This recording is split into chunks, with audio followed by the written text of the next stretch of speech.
This story is fictionalized and dramatized for storytelling effect. My brother uninvited me from his wedding by email. There was no phone call, there was no conversation. There was only a digital message sent, while my parents sat a few feet away whispering over seating charts for a ceremony to which I was suddenly a stranger. "It is better if you do not come," Marcus wrote. "New York is expensive, and honestly, you are just the driver. I know you do not have money like that. Do not even try. If you want to attend, just watch the video." I read it twice. Then I read it a third time, letting each word settle into place like stones dropped into still water. My mother went completely silent when I showed her the screen. My father traced the grain of the wooden table, his eyes refusing to meet mine, as if the timber might explain something he did not want to say out loud. No one defended me. No one even spoke my name. I did not cry. I did not argue. I simply closed my laptop and waited for the air in the room to break. Nothing. I called my mother that night, searching for a name for the truth. She picked up and immediately began describing floral centerpieces. "Did you read his email?" I interrupted. The line went hollow. "Let us not make this bigger than it needs to be, Sarah. He is stressed. You know how he gets it. He said I am just the driver. He said I am too poor to be there." "Well," she said slowly, her voice thinning, "maybe it is better if you sit this one out. Less stress for everyone. Less stress for everyone. As if my presence were a debt to be settled. As if my feelings were merely a minor interruption in the more important life of Marcus Miller. Mom, do you know where the money for this wedding is actually coming from?" Another pause followed, longer this time. I could hear the faint shuffle of her slippers on the floor, a restless, guilty sound. "We will talk about this later," she said finally. "Just do not make a scene." She hung up before I could respond. 2 days later, while my family was in Manhattan, finalizing the arrangements, my phone rang. It was not the venue, and it was certainly not my brother. It was my father. His voice, usually a pillar of authority, sounded strained and brittle. "The final transfer has not been cleared," he said, skipping any greeting. "The venue is breathing down Marcus's neck. You need to move the funds into the family account immediately." "Why? What do you mean why we cannot have him looking embarrassed in front of his in-laws? The Sterlings are very particular about these things." I looked at my laptop where the email still glowed like a wound that refused to close. "Dad, did you read what Marcus wrote to me? I do not have time for this. Just handle the transfer. He called me just the driver. He said I am too poor to attend his wedding, the wedding I have been paying for." Silence followed. It was not the silence of shock. It was the silence of calculation. "Sarah, we can discuss family dynamics later. Right now I need you to—" "Does Marcus know?" I asked quietly. "Does he know that every deposit, every vendor payment, every upgrade he requested, all of it came from my account?"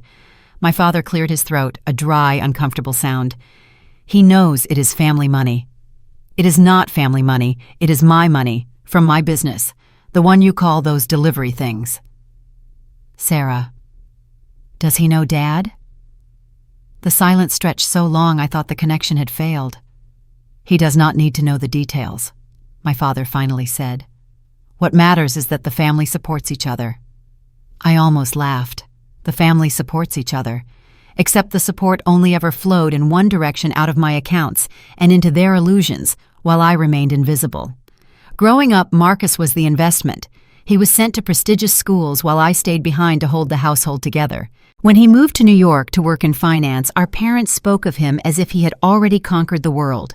Meanwhile, I stayed in our hometown, built a logistics company from the dirt up, and became a ghost. In my family, visibility mattered more than contribution. Marcus brought stories of Manhattan. I brought wire transfers for which no one thanked me, because I always sent the money to my father. First, Marcus believed it was a nest egg our parents had built specifically for him. He had no idea that every luxury in his life was being funded by the sister he considered a financial burden. When the wedding planning started, I was excluded from the conversations, but included in the invoices. My mother would call and say, "The deposit is due Friday. You will take care of it, right?" It was never a question. It was a statement. And I did it every time, assuming that being the foundation would eventually be noticed. That was my first mistake. "I will handle it, Dad," I said into the phone, my voice as neutral as his silence. "Good. I knew we could count on you." He hung up without a goodbye. I set the phone down and walked to my window. Outside, the late afternoon sun cast long, sharp shadows across my driveway, where 3 of my company trucks sat waiting for tomorrow's routes. Each one represented a contract I had won, a client I had served, a reputation I had built with my own hands. Marcus thought I was just the driver. My parents thought I was just the bank. None of them had ever asked what I had built while they were looking the other way. I did not mean I would send the money. I meant I would finally stop the engine. My brother had uninvited me from his wedding because he thought I was a nobody. But he forgot one thing: I was the one keeping the world he loved so much in motion. I looked at the trucks one more time, then pulled out my phone and blocked my father's number. For the first time in my life, I was ready to walk away from the wheel. The morning after the email, I woke up to 17 unread messages. Not one of them mentioned what Marcus had written. There were no apologies, only reminders and demands. My mother's message sat at the top, sent at exactly 6:15 a.m. "Do not forget to send the transfer to your father today. The caterer needs confirmation by noon. This is the big one, honey. Do not be late." I stared at those words until my eyes burned. I had been uninvited from the wedding less than 24 hours ago, and here she was still expecting me to fund the very event I was deemed too poor to attend. I went straight to my home office and pulled up the master spreadsheet. Every vendor, every deposit, and every hidden fee was categorized with the cold precision of a forensic accountant. All of it was funded through my business revenue, then funneled through my father's account to keep the fiction of their wealth alive. For years, I had watched the systematic erosion of my own life in neat columns. Years ago, my father asked for a small loan to help Marcus with rent in Manhattan. That loan became a monthly allowance. The allowance became family savings. Marcus grew up believing our parents were secret millionaires, while I was just the daughter who stayed behind to drive vans. By 9 o'clock, I drove to my warehouse. The air hummed with the rhythm of heavy machinery and the distant beeping of trucks backing into loading bays. My business employed 23 people and managed 3 major regional contracts. My parents called it those delivery things. They never asked about revenue. Knowing would mean admitting that the golden child's life was subsidized by the sister he looked down on. My phone rang at 10:30. It was Mom. "Did you send the transfer yet?" she asked, skipping any greeting. "I am looking at the portal now," I said. "Good. Your father needs to clear it by noon. This has to be perfect for Marcus." I gripped the edge of my desk. "Mom, did you actually read his email? He said I am too poor to attend. He called me just the driver." A long silence followed, then a sharp, impatient sigh. "Let us not make this bigger than it needs to be. He is stressed. He is marrying into a very prominent family." "He still thinks this is your money," I said, my voice dropping. "You have let him believe for 10 years that I do not contribute a cent. We will deal with the details later."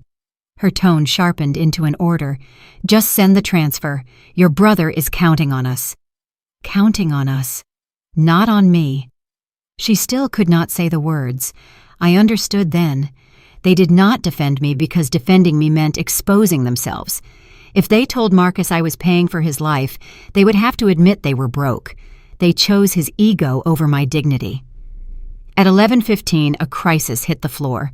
Truck 7 had a mechanical failure, stalling a major shipment for our largest client. My manager rushed in panic in his voice. "Sarah Richmond is going to pull the contract if we miss this window." I closed my banking portal and stood up. I did not need a spreadsheet to know my fleet status. Reroute the Henderson delivery to tomorrow, get Truck 12 to Base 6, and start the reload immediately.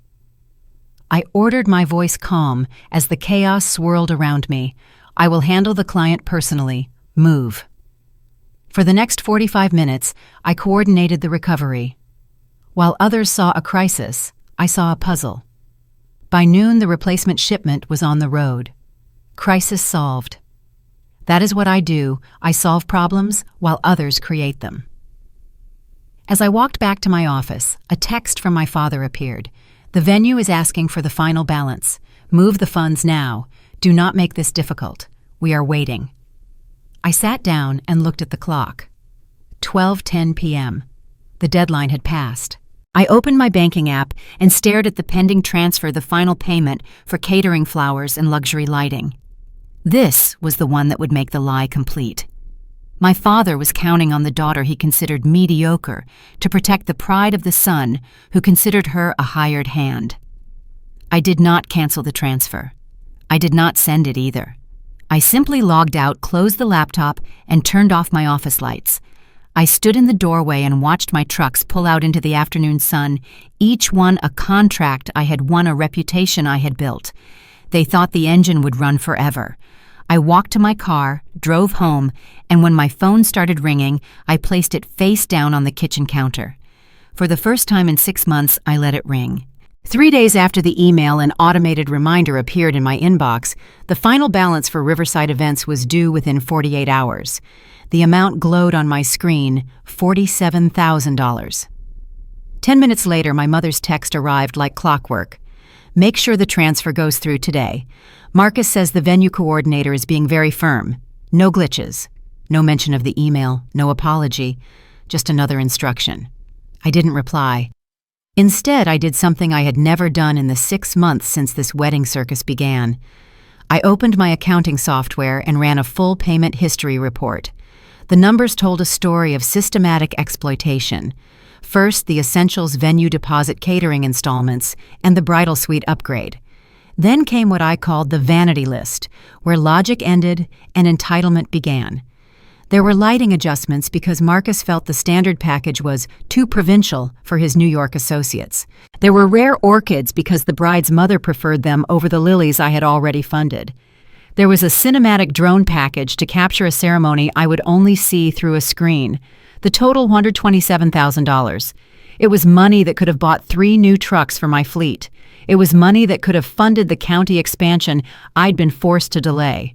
None of these payments had Marcus's name on them. To him, this was family legacy. He lived in a fantasy where our parents had endless cash, and they had fostered that fantasy using my success to buy his love while keeping me invisible. My phone rang. Marcus. I could hear the background noise of a high-end tailor shop scissors snipping hushed voices and the soft rustle of expensive fabric. Dad says you're being slow with the transfer again. His voice was casual, distracted. I'm at my final fitting. Just handle it, would you? Do you even know where this money comes from? He laughed. From Mom and Dad's savings. They worked hard so I could represent the family properly. Why, and what exactly do you think I do? You manage their accounts or whatever. Look, Sarah, Dad said this money is so I can start my new life at the right caliber. I can't look like a deadbeat in front of the Sterlings. He paused, and I heard him murmur something to the tailor. Honestly, it's probably better you're not coming. If you showed up in your work clothes talking about fuel prices, it would just embarrass everyone. I embarrass everyone. Don't be dramatic. Just do your job and send the wire. He hung up without a goodbye. An hour later, my parents called together on speakerphone. I could picture them huddled over the kitchen table rehearsing their lines. Sweetheart, my father began, his voice carefully measured. We need to protect Marcus's confidence right now. If he knew he was relying on delivery money from his sister, it would destroy his self-esteem before his big day. What about my self-esteem? Silence. Why are you letting him treat me like a hired driver while I fund his orchids? My mother jumped in. It's just money, Sarah. Don't be small-minded about this. Family is more important than dollars. Then why isn't my family protecting me? We'll make it up to you after the wedding, my father said quickly. Right now we just need you to what? Keep pretending. I'm nothing, so Marcus can keep pretending he's something. Sarah. My mother's voice turned cold. Send the transfer. I looked at my screen where the payment portal waited. One click and the lie would continue. I navigated to the bank's administrative options. I selected the pending transfer, and then I clicked Internal Audit Hold. A notification appeared. Transaction paused for 48-hour verification. The sound was just a simple digital chime, but it felt like a gunshot in the quiet of my office. To my father, it would look like a banking glitch. To the venue expecting clean funds by the end of the day, it would look like a red flag. I closed my laptop and walked down to the warehouse floor. I helped my team load the final shipment of the day, checking manifests, double-checking cargo weights, and doing the work that actually paid for everything my family took for granted. My phone buzzed in my pocket. Then again. I didn't look. That evening, I sat on my porch with a glass of wine and watched the sun go down. My phone had 17 missed calls and 23 unread messages. They wanted a wedding built on lies. They wanted me to be the driver waiting in the car while they enjoyed the party. I had officially turned off the engine. They were about to find out how far they could get on an empty tank. The first call came from an unknown New York number. I listened to the voicemail while standing at my office window. A woman named Ims. Thorne from Riverside Events spoke, her voice professionally neutral. I'm following up on the outstanding balance for the Miller reception. We'll need confirmation by the end of business today to maintain the reservation. There was no accusation. It was just a matter-of-fact reminder that a gear in a machine had stopped turning. 20 minutes later, the wedding planner emailed. She hadn't received final payment confirmation. She asked if there had been a change in the point of contact, noting that previous transactions had always been seamless. A change in the point of contact. The outside world was beginning to notice the gap where I used to stand. The ghost who signed the checks was no longer responding. I returned neither message. By mid-afternoon, the family firewall cracked. My father called. "Have you handled everything yet?" There was no hello. There was no inquiry about my well-being. There was just the only question I'd been asking for the last decade. "What do you mean by everything?" There was a sharp intake of breath. "The venue is called Marcus. Marcus called me. The family funds haven't been cleared. What's going on?" "I'm not sure. What did Marcus say?" "He's panicking, Sarah. The Sterlings are asking questions." My father's voice carried a jagged edge of anxiety he was trying and failing to mask. "Is something wrong with the account? Is there a reason to believe something's wrong?" Silence. I could almost hear him recalibrating, trying to find a way to order me to send the money without acknowledging what he was actually asking. "Just make sure it's taken care of," he said finally, defaulting to his sternest tone. "We don't need any problems right now." He hung up before I could respond. An hour later, Marcus called. His voice was tight, the controlled pitch of someone terrified of losing composure in public. "What's going on with the payment? It didn't go through." Heavy silence followed. I could almost hear his brain failing to process information that didn't fit his expectations. "What do you mean it didn't go through? I mean, I never said I would handle this one. You always handle it. Did you actually ask me to help, or did you just assume the driver would keep the car running forever?" He was breathing hard now, grasping for words that would force me back into my role. "This isn't funny, Sarah."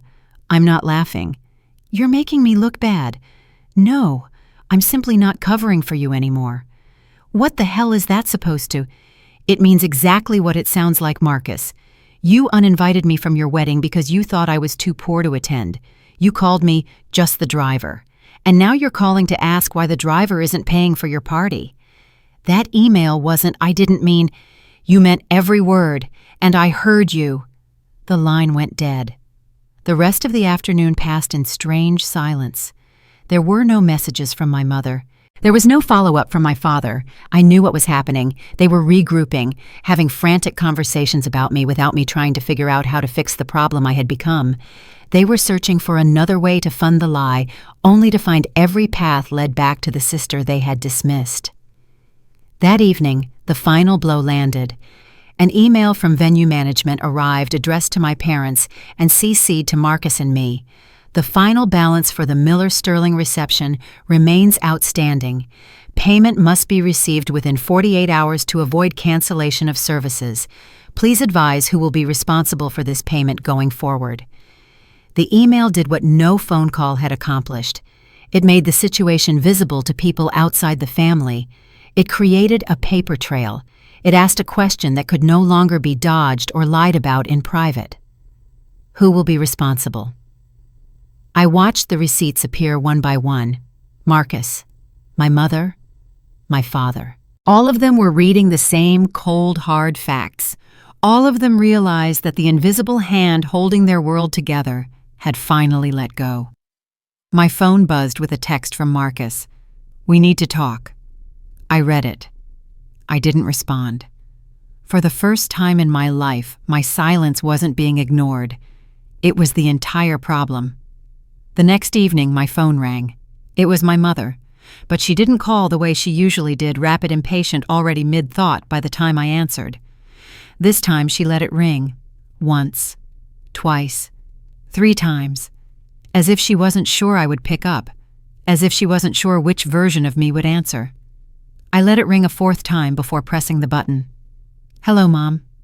Sarah, do you have a minute to talk?" Those 6 words stopped me cold. I couldn't remember her ever asking for my time before. She usually spoke to me the way one speaks to a light switch, assuming the room would brighten on command. "I'm here," she exhaled slowly.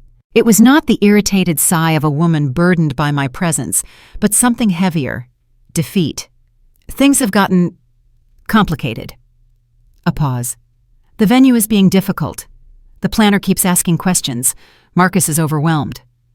She stopped in the exact place where reassurance usually lived, the empty space where I normally stepped in to fix everything. The moment where I was expected to say, "I'll handle it." I said nothing. "Sarah, are you still there?" "I'm here. I'm just not sure what you want me to say." She caught herself. "I'm not trying to pressure you.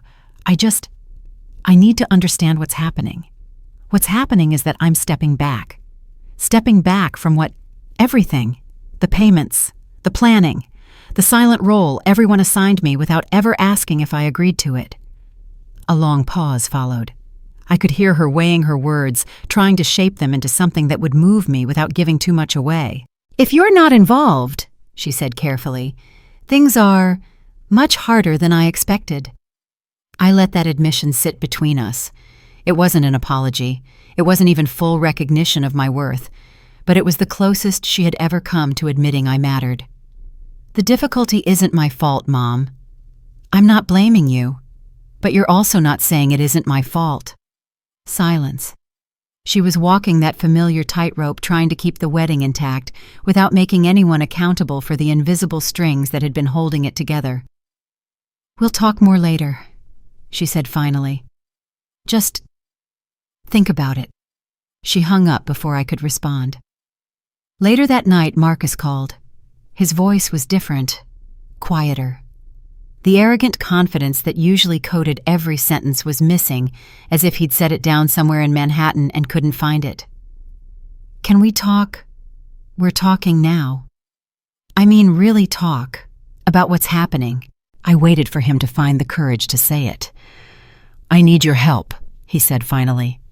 "Just this once." "You uninvited me from your wedding, Marcus." "Sarah, you called me just the driver. You said I didn't have the kind of money to be in your presence. And now you're asking for my help." The silence that followed was thick with the effort of not admitting his lies out loud. "I didn't mean it like that," he muttered. "Then what did you mean?" "Nothing. What exactly did you mean when you told me to watch the video from home because I was too poor to attend? I was stressed. I wasn't thinking clearly." "You were thinking clearly enough to write an email. You were thinking clearly enough to press send." "Look, I just need—" He stopped recalibrating. "The venue needs payment. The planner needs confirmation. I need help getting the logistics back on track." "In what capacity would I be helping? What do you mean? What role am I playing in your life, Marcus? Am I your sister, your accountant, your driver?" He hesitated, searching for a response that would get him what he wanted without changing anything. "You're my sister," he said finally. "That wasn't your answer a week ago." The call ended shortly after. There was no resolution. There was no genuine apology. There was just the quiet recognition on both sides that something had shifted permanently. The old rules no longer applied. That night, the family group chat lit up. Messages came from my mother, my father, and Marcus, but none were directed at me. There were vague statements about working things out and coming together as a family. The tone was softer than it had ever been, but the intent remained the same. They wanted to restore what they'd lost without naming the cost I had paid. "Mom, We should all get on a call tomorrow. Clear the air. Dad agreed. Family first. Marcus, I'm open to whatever works. They were no longer issuing orders. They were making requests not because they finally understood my value, but because they had no other choice. I read every message. I didn't respond to any of them. The next morning, Marcus sent a final text. I'll figure it out, but let me know if you change your mind. I looked at those words for a long time. Let me know if you change your mind, as if my decision was in a mood, as if my boundaries were a negotiation. I set the phone down and got ready for work. For the first time in my life, they didn't know if they could count on me. That uncertainty terrified them. They were finally beginning to realize that the foundation they had ignored was no longer willing to be walked upon. The apology arrived 2 days later. A text from Marcus popped up while I was reviewing quarterly fuel taxes. I'm sorry if the email upset you. I stared at that single word. If. It was a masterclass in non-apology. He wasn't apologizing for his cruelty. He was apologizing for the inconvenience of my reaction to it. My hurt was just a technical glitch in his wedding planning that needed patching. I didn't respond. I let the message sit in the digital void while I finished my workday, finding a strange satisfaction in letting him wait. That evening, a group call came through. Coordinated. My parents and Marcus all connected at once. My mother spoke first, her voice carefully pitched to sound light and breezy. We thought it might help to talk. Clear the air. What exactly needs clearing? The wedding, the email, the confusion. Confusion. The word landed like a scalpel. It was a brilliant vocabulary choice designed to strip away reality, as if the words Marcus had written were somehow ambiguous. There's nothing confusing about it, Mom. He uninvited me because he decided my presence was a liability. His email wasn't stressful, it was a deliberate choice. My father stepped in, using that heavy baritone he always employed to settle disputes in Marcus's favor. He was under immense pressure. People say things they don't truly mean when they're stressed. Did he also not mean it when he asked me to keep paying for the reception? Does the stress only apply to his kindness, or does it also apply to his greed? Silence followed. It was strategic, not awkward. I could almost hear them recalibrating.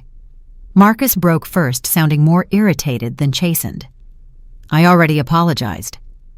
You apologized for my reaction, not for your actions. Those aren't the same thing. What do you want me to say? The truth. I want you to admit you wanted my money but not my presence. I want you to acknowledge you treated me like a function instead of a person. There was another shift on the line, a quiet recalculation. They weren't trying to understand my pain. They were trying to restore the balance without changing the underlying structure. Marcus tried a different angle. Can we just get through the wedding first? You can come if you want. We'll deal with the personal stuff afterward. I just need help getting the final details over the line. So, you want my help now and my dignity at some unspecified time in the future. That's not reconciliation, Marcus. That's a rescue. I'm trying here, Sarah. No, you're trying to get what you need while giving nothing in return. That's what you've always done. My mother jumped back, and her voice tightening with a desperate edge. Nobody's trying to disrespect you. We just want the whole family together for Marcus's big day. I'm family when there's a bill to pay. I'm just the driver when it's time to celebrate. Dead silence. That's not fair, Marcus said quietly. You wrote those words, not me. You pressed send. And Mom and Dad sat in the next room and said nothing. I let that hang in the air. So don't tell me what's fair. The call ended without resolution. It was the same dismissal I'd lived with for 20 years, only now softened by a thin layer of superficial concern. Later that night, Marcus sent one final text. Are you going to help or not? There was no pretense. There was no softening. There was just naked entitlement. He still believed my refusal was a logistical problem to be solved, not a consequence of his own behavior. I didn't reply. I turned on Do Not Disturb and put my phone in a drawer. By morning, the messages had shifted from insistence to frantic urgency. Requests replaced demands. But not one message contained the words that actually mattered. No one said I was right. No one said they were wrong. They thought a hollow apology would be enough to restore the ground beneath them. It wasn't. I woke to a phone vibrating with desperate energy. 14 missed calls, 26 texts, 3 voicemails, all from the same 3 people. I didn't read any of them. Instead, I got out of bed and followed the routine that had built my life while they were busy decorating theirs. Coffee, laptop, logistics manifest. My business was moving forward regardless of whether my family was ready to face the truth. I had 3 new contracts starting next week. My warehouse manager was already asking about hiring additional drivers. I spent an hour in a world that responded to effort and expertise instead of entitlement and lies. The call from the outside world came just after 9. "Ms. Miller, this is Ms. Thorne from Riverside Events." Her voice was calm and professional, possessing that unmistakable sharp New York edge. "I'm calling to confirm some details regarding the Miller-Sterling reception. We're reviewing our records and need to clarify certain roles." "I'm listening." "You've been our primary point of contact for payment processing for several months, but we received a rather frantic message from your brother this morning indicating there might be changes to the billing structure." A pause. "Before we proceed, we need to confirm, are you the decision maker for this event?" There it was, the question no one had been forced to ask until I stopped absorbing the impact. For a brief moment, I saw the alternative. I could smooth it over. I could frame it as a banking glitch. I could authorize the wire and make the world quiet again. Then I thought about the email. The word driver. How quickly I would erase my own existence if I fixed this for them now. "I'm glad you called," I said. "I need to clarify something. I am not the decision maker. I've only assisted with previous transfers as a personal courtesy to my parents. I'm not responsible for the planning or finances going forward." A controlled pause followed. "I see. Our records show all deposits and vendor payments originated from your accounts. We had assumed you were the principal guarantor." "I understand why you'd think that, but I have no contractual obligation to the venue. My brother and parents are the organizers. They're the appropriate contacts for financial matters." "Understood." Her voice remained neutral, but I heard the recalculation happening on the other end. "We'll follow up with your brother directly. I should mention that without payment confirmation by the end of business today, we'll have to proceed according to contract terms, which includes cancellation of services." "I understand completely. Is there anything else you'd like us to note in the file?" "Just that I'm no longer involved. Thank you for calling." When I hung up, my hands were shaking, not from fear, from release. It was as if a decade of reflexive problem-solving had finally slipped off my shoulders. I hadn't attacked anyone. I hadn't made accusations. I had simply stopped intervening. The reaction was immediate. Marcus called 4 times in a row. Then a barrage of texts came, then more calls. I answered the 5th attempt. "What the hell did you tell them?" His voice was tight and barely controlled. "The truth. You told them you weren't responsible. They called me Sarah, right in front of Amanda and her mother. They asked if I was prepared to take over payment immediately. Do you have any idea how that sounded? Do you have any idea how it sounds that you planned a wedding you couldn't afford and expected me to keep your insolvency invisible? I'm not insolvent. Then pay for it yourself." Silence followed, heavy and furious. "You're humiliating me." "No, I'm just not volunteering to be your safety net anymore." "That's the same thing." "It's really not Marcus. You built a life you can't sustain. You told everyone, including your fiancé's family, that you were successful and independent. And now someone's asking you to prove it. That's not my fault. That's reality catching up. This is revenge. This is about that stupid email. This is about 20 years of me paying for a life you convinced yourself you earned. The email just made it clear you'd never see me as anything but the help." He hung up. The dial tone echoed in my office. My mother called next. "Sarah." Her voice was soft and unsteady. There was none of the usual performative cheer. "There must be some mistake. Please tell me you sent the wire to your father's account." "There's no mistake, Mom. I told the venue that Marcus is the responsible party. But he doesn't have that kind of money available." "Then the wedding costs more than he can afford." How can you say that this is your brother? The same brother who uninvited me because he thought I was too poor to attend. Silence. Then quietly, he didn't mean it like that.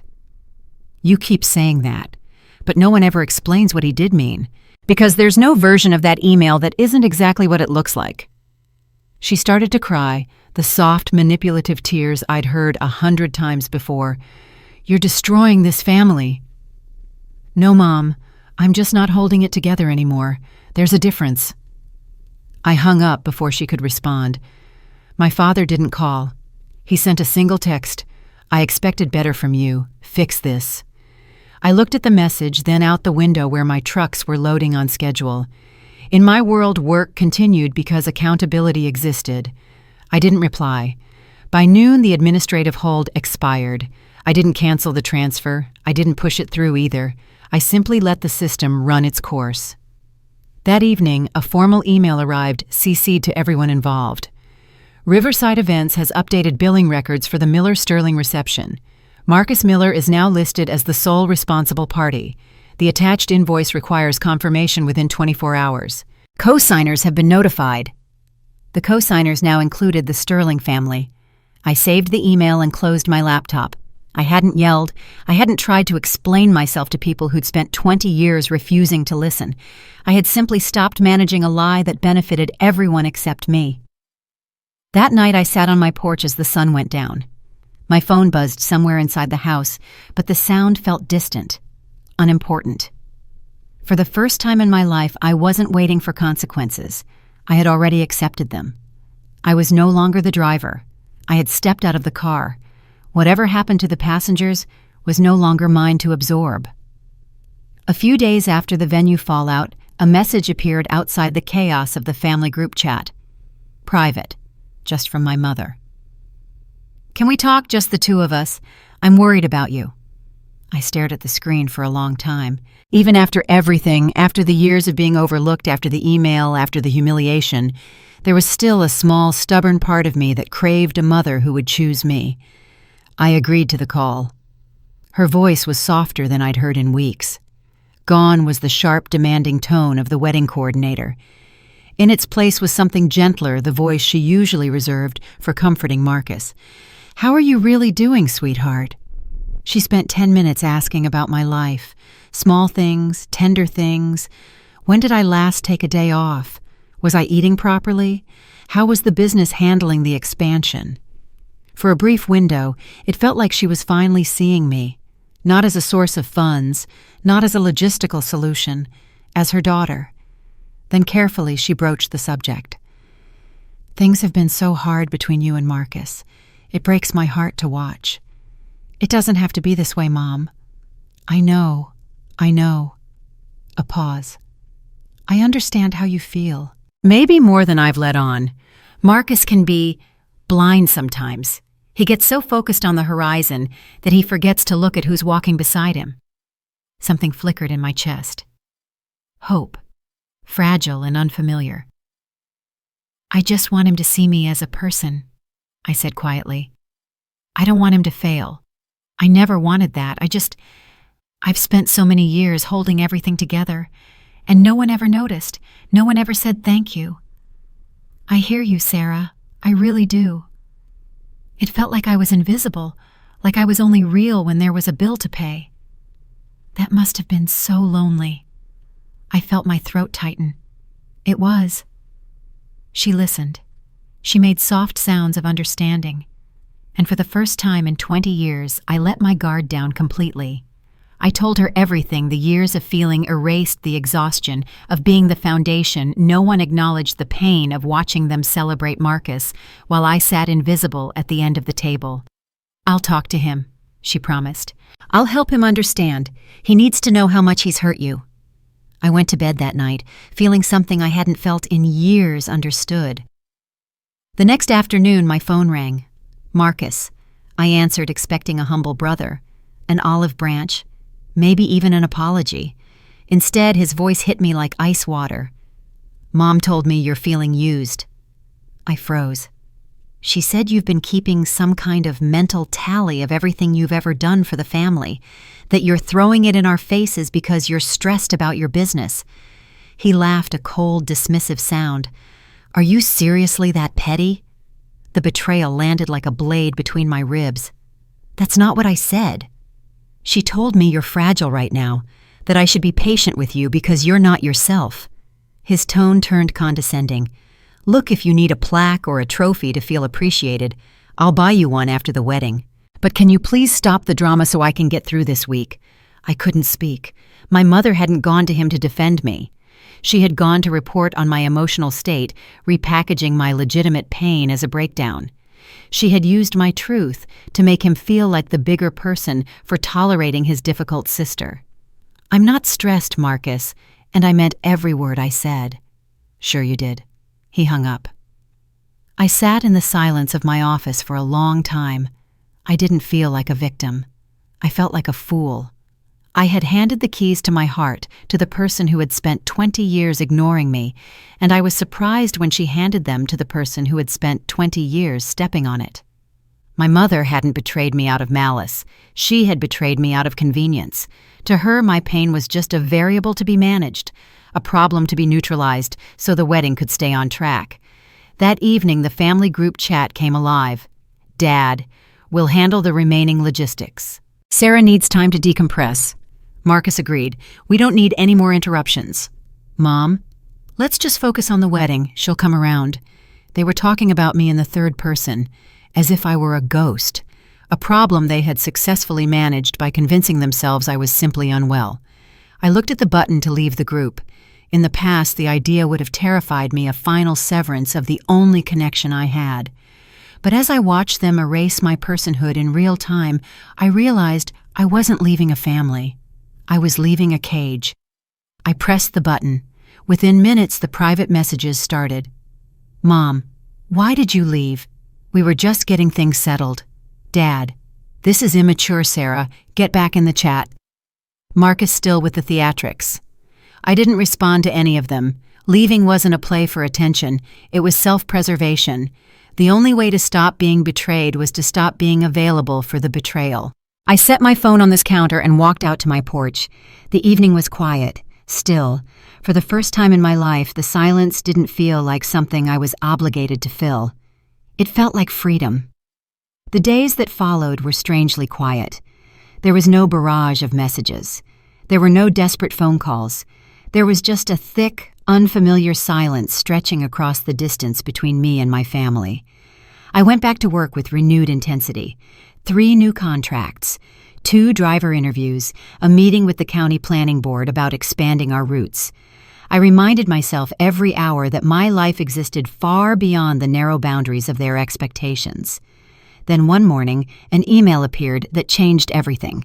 It wasn't from my family. It was from Julia Thorne, the wedding planner.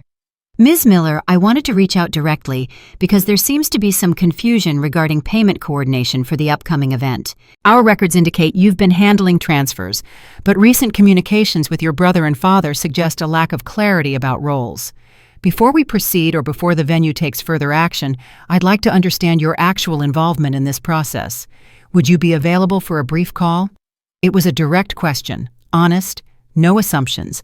It was more respect than I'd received from my own family in 20 years. I called her that afternoon. "Ms. Thorne, thank you for reaching out.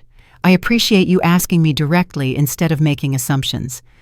Of course, we prefer total clarity in our operations." Her voice was professional but warm. "I have to be honest, when the payments stopped arriving, we noticed immediately. The efficiency of the previous months had been remarkable. Everything on time, every detail confirmed. And then suddenly nothing. I can explain that. Please." I took a breath. I was funding the payments through my father's account because no one else in the family was taking financial responsibility. But I was never the decision maker. I was never part of the formal planning. I was just... I paused, searching for the right words. The silent logistics provider in the background. There was a long pause on the other end. "That's not the impression we had," Julia said carefully. "Based on the communication patterns and the precision of the payments, we assumed you were overseeing the entire operation.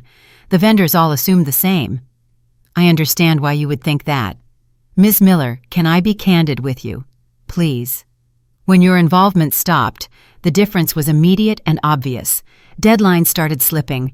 Communications became confused. Your brother seemed genuinely unaware of basic details that had been handled flawlessly for months. She paused. Whoever was running this before, and I'm now understanding that was you, they were exceptional at it. I felt something shift in my chest. It was a warmth I hadn't expected. Thank you for saying that. I'm just stating what I observed. The contrast made it very clear. Another pause. I'm sorry if I'm overstepping, but it seems like your contribution wasn't exactly acknowledged. I almost laughed. No, it wasn't. Well, for what it's worth, we noticed, and I wanted you to know that. Later that day, a follow-up email went out. I was CC'd. Dear Mr. Miller and Mr. Miller Sr., this message confirms the change in point of contact for the Miller-Sterling reception. Please verify who will be handling logistics and financial authorizations going forward, as the primary coordinator has stepped back from involvement. Attached updated invoice requiring confirmation within 24 hours. Please note that all previous payments were processed through accounts associated with Ms. Sarah Miller. Future payments should be arranged through the appropriate responsible party. It was brief, factual, devastating. It made visible what my family had tried so hard to keep hidden. They had been relying on me all along, and now everyone knew it. Marcus called within the hour. Why does the planner think you were handling everything? His voice was high and defensive, the confusion of a man who still didn't understand where the money came from. Because I was. What? She thinks I was handling everything because that's exactly what happened, Marcus. Every payment, every confirmation, every vendor coordination. That was me. Sharp silence followed. You didn't have to tell her that. I didn't have to lie for you either. This is you're making me look. I'm not making you look like anything. I'm just not covering for you anymore. There's a difference. The Sterlings are going to see that email. Amanda's mother is going to see it. Good. Good? How is that good? Because now they'll know the truth, and you'll have to figure out how to handle that on your own. He hung up without another word. That night, I sat on my porch as the sun went down. Julia's words kept playing in my mind. The contrast made it very clear. We noticed. For weeks, I had felt invisible, dismissed, reduced to a function by the people who were supposed to love me most. But here was a stranger, a professional with no stake in our family drama, who had seen my contribution clearly. She didn't need to call me. She hadn't needed to acknowledge what I'd done. But she did. She had given me something my family was incapable of providing recognition. I realized then that I didn't need them to understand me. I just needed them to stop speaking for me. For the first time, someone had asked me a question directly, and the truth had been spoken without being filtered through the expectations of people who only saw me as a tool. My phone buzzed. A text came from my mother. The planner called Marcus. Why did you have to involve outsiders in the family business? I read it once, then set the phone face down on the railing. Family business, as if I hadn't been the one running it all along. The sunset was beautiful that evening, deep orange fading into purple. I watched it until the last light disappeared, feeling something I hadn't felt in a very long time. Peace. By the end of the week, the atmosphere had shifted from a private family dispute to a public crisis. The venue had updated its records. Julia Thorne, the wedding planner, had confirmed a new point of contact, one that did not include me. My family was scrambling to manage a situation they had never prepared for, simply because they had spent years assuming I would always be there to absorb the impact of their failures. I was not there anymore, and the void I left behind was rapidly swallowing their carefully constructed lies. The final confirmation request arrived on Tuesday morning.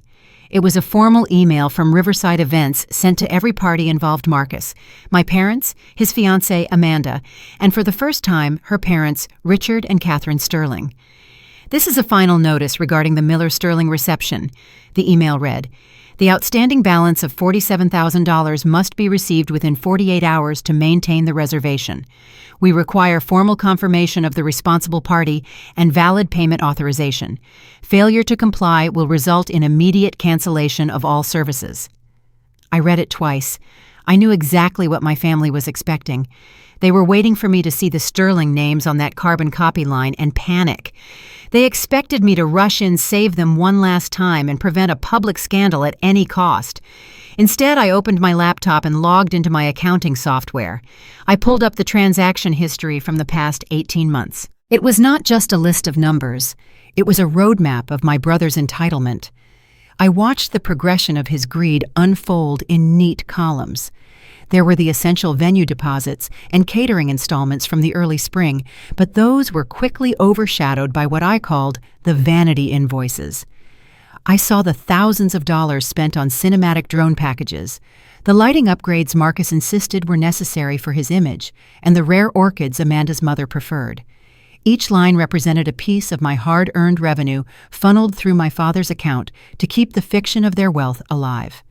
I exported the entire history into a single portable document format file, clean, professional, and undeniable. Then I composed my response. Dear Riverside Events Management, I wrote, thank you for your communication regarding the Miller Sterling reception.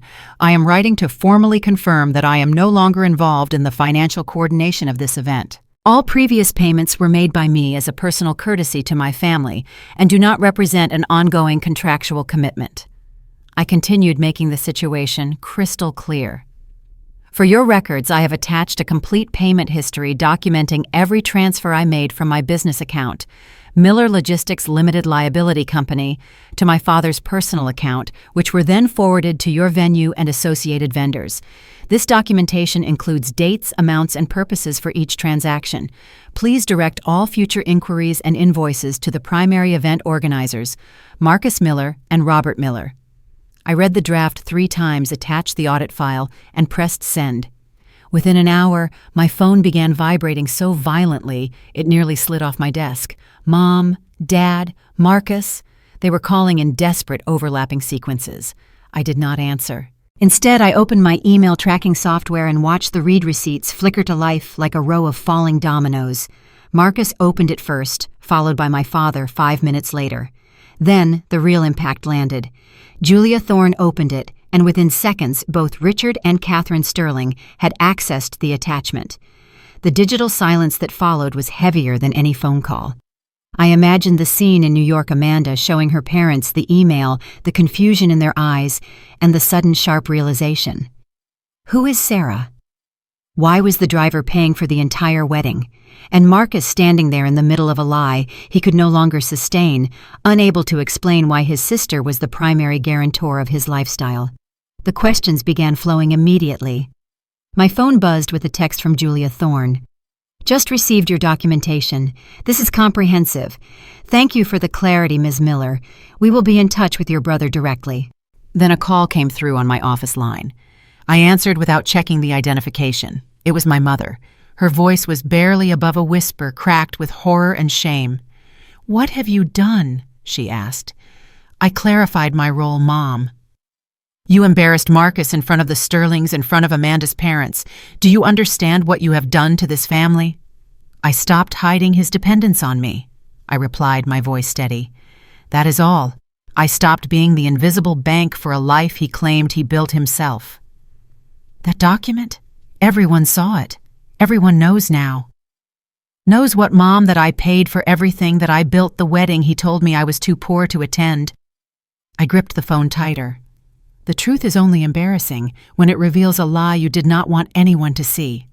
Silence followed. Then she spoke again, her voice trembling. "Catherine Sterling called Amanda. She is asking questions Marcus cannot answer. Richard is demanding to see the bank statements." Then maybe Marcus should start telling the truth for the first time in his life. She hung up without another word. Later that night, Marcus sent a text. No calls, just 6 words, "You did not have to do this." I stared at the screen for a long time. Then I replied my first response to him in days. "You are right. I did not have to do any of it. I did not have to pay for your apartment, your car, or your wedding. I chose to support you for 20 years. Now I am choosing not to." The 3 dots appeared, disappeared, and appeared again. Then nothing. He had no response because there was no defense left. The next few days were a flurry of frantic activity on their end. My parents scrambled to find money to cover the gap. Marcus was forced into agonizing conversations with the Sterlings. Richard Sterling, I learned later, had asked him directly, "Did you know your sister was funding this entire event while you were looking down on her?" The polished facade of the successful self-made golden child was cracking. For the first time, someone was asking Marcus to prove he was who he claimed to be, and he was failing. I watched it all from a distance. It was not with satisfaction or vindication. It was just with the quiet recognition that the truth once visible could never be hidden again. Power did not come from what I gave. It came from what I stopped giving. And for the first time, everyone could see exactly what that meant. 3 days before the wedding, Marcus called again. The bravado was gone. The sharp Manhattan edge that usually defined his voice had been blunted into something unrecognizable. He sounded hollow, a bone-deep exhaustion that only comes when the facade you have built your entire life upon finally starts to crumble under its own weight. I sat in my kitchen, watching the gray rain streak against the window.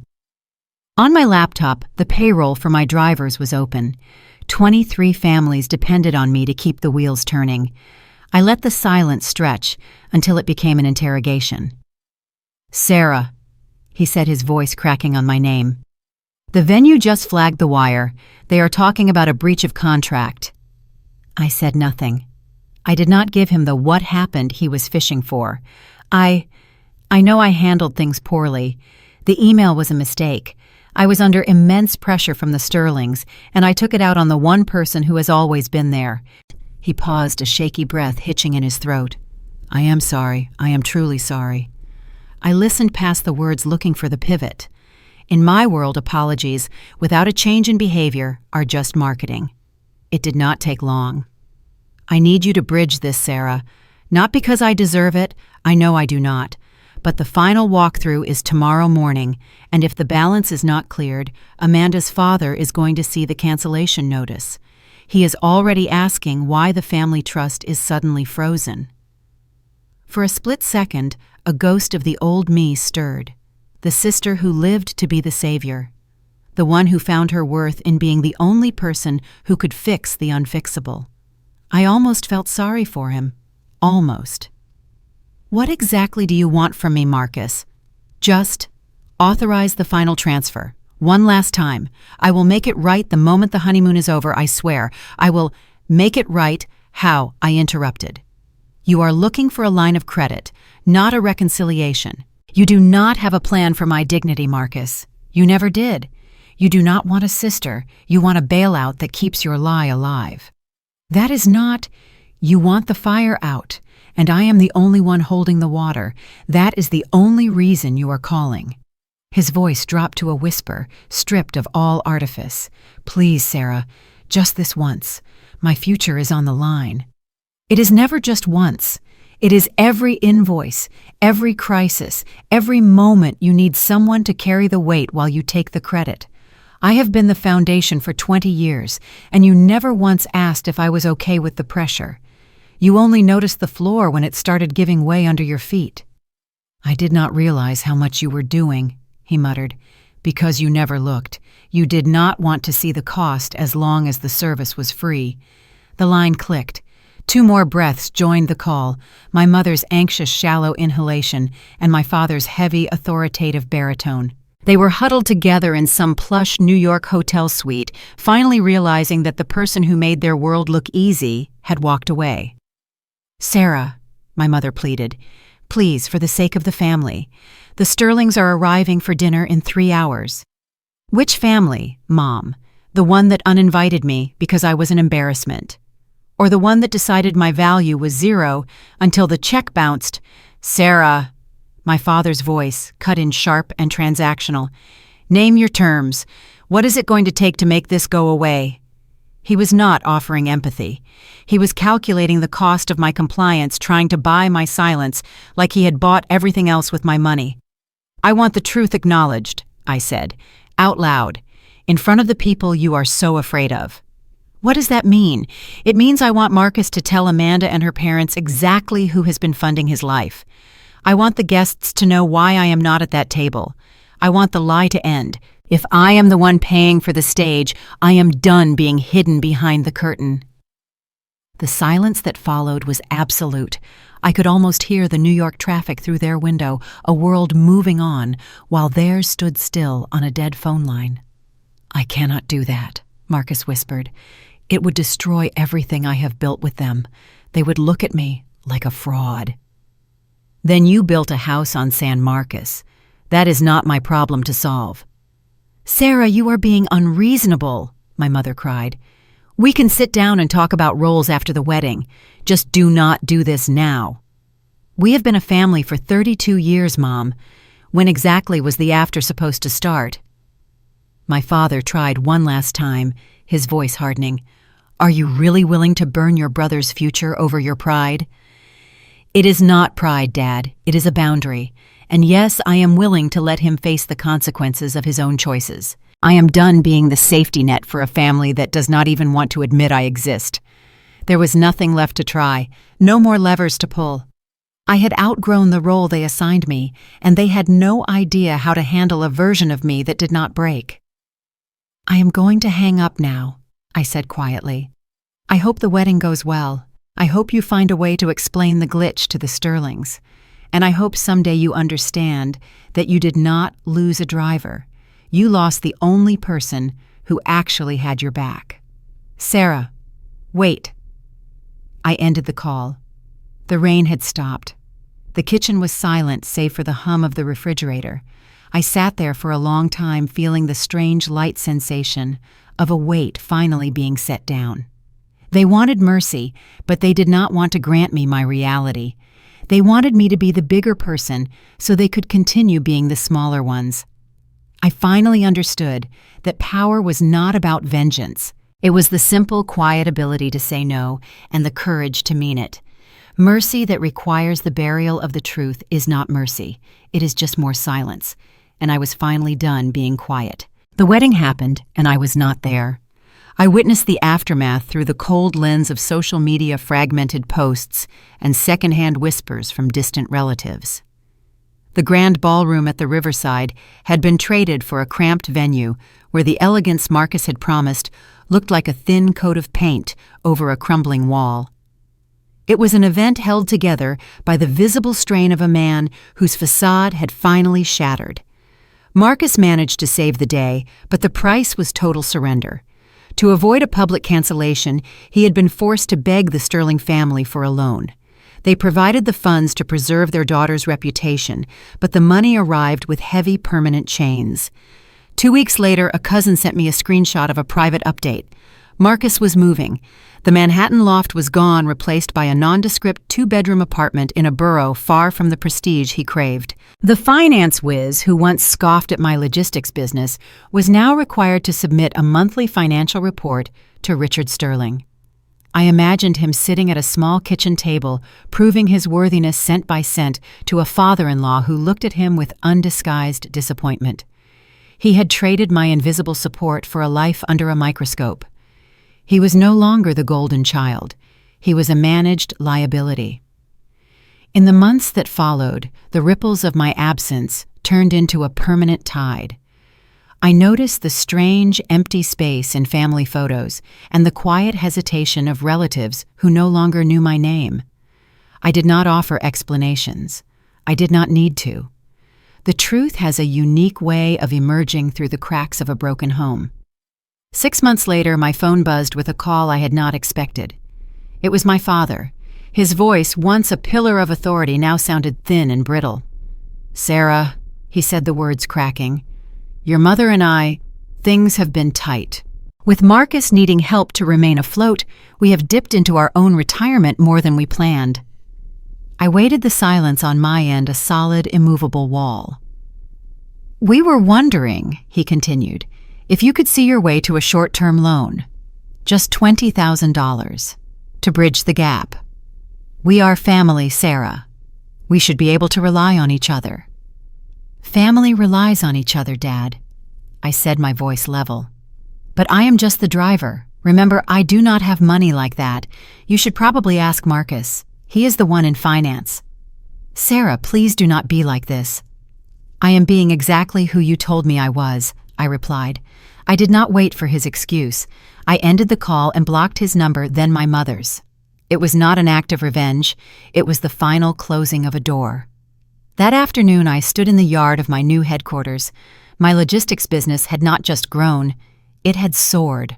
Without the parasitic drain on my finances, I had found a reservoir of energy I did not know I possessed. I had just signed a contract with a national retailer, doubling my fleet overnight. The sun was setting, casting long golden shadows across the fresh asphalt. In front of me sat 4 brand-new heavy-duty delivery trucks, their white paint gleaming in the twilight. I walked to the nearest one and ran my hand along the cold steel of the bumper. For years I had delayed this expansion to keep Marcus's ego afloat. My phone buzzed. A text from Marcus. I am in a hole, Sarah. The Sterlings are threatening to cut Amanda off if I do not increase my payments. Please, just this once. I did not feel the urge to reply. I looked at the trucks that represented my hard-won reality. I did not need a seat at Marcus's table when I had built an entire empire of my own. I signaled to my foreman. The new decals are ready. Yes, ma'am, he said, holding up a silver stencil. I watched as the first truck was marked. The name Miller Logistics was gone. The new logo was clean, bold, and entirely mine. It read SM Strategic Solutions. I was stripping the family name from my success just as they had stripped my name from their celebration. I did not lose my place in the family. I simply chose where I belonged. Looking back, I feel only a cold and beautiful clarity. I see the patterns that shaped us and the invisible rules we were expected to follow. I see how easy it was to become the foundation and how hard it was for anyone to notice until the structure began to lean. I am not the driver. I never was. I was the engine, the fuel, and the navigator. I pulled my phone out one last time, deleted Marcus's message, and permanently deleted his contact. Then I turned off the screen and walked toward my office. Sometimes the most powerful thing you can do is step back and let the truth speak for itself. And if the truth is a silence they can no longer fill, that is not my burden to carry. I am moving now, not for them, not against them, but simply for myself.